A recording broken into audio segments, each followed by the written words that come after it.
Beyond service, veterans are leading the charge in natural disaster recovery efforts. Around 800 are volunteers for Disaster Relief Australia, but it's not just the communities they're helping rebuild. A 2-year study has discovered a powerful link between volunteering and improving the wellbeing of veterans transitioning to civilian life.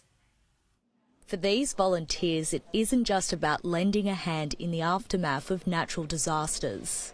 It's about finding purpose after military life. It's meant everything to me. That sense of purpose is really what I felt like I lost, along with that mateship when I left Defence. So that sense of purpose has really helped my mental health develop even further and just move forward in life. Wesley Woolman served in the Australian Army for 12 years.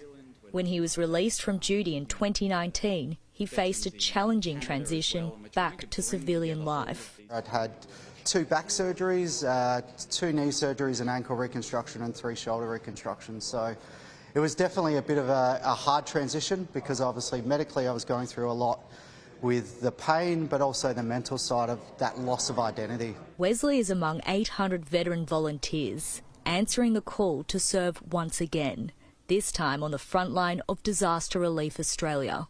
Regardless of your background, regardless of previous military experience, you will find a community that can empathise with you and understands issues that the general public simply cannot.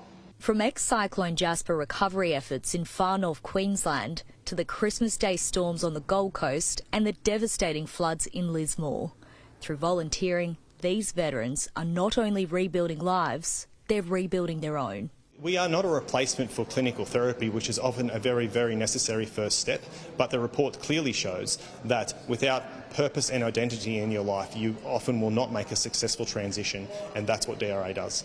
Disaster Relief Australia, in partnership with Movember, conducted a 2-year wellbeing study following the experiences of almost 600 volunteers. The report revealing volunteering is a life-saving option for those struggling. We are saying to them, you still have skill, you still have value, and we can most certainly assure that you can continue to serve the nation in some capacity. When they do that, they find a sense of purpose and a sense of identity, and it's been shown today that it prevents suicide. In a statistic that shakes the nation to its core, 1,677 Australian Defence Force veterans and serving personnel have died by suicide between 1997 and 2021. That's according to the Australian Institute of Health and Welfare. We now know that too many of our Australian veterans have struggled with that transition. And for that, we are truly sorry, and that's why the government has supported a Royal Commission into defence and veteran suicide. But these veterans on the front line of disaster recovery are proving courage has no bounds. Lauren Forbes, Sky News.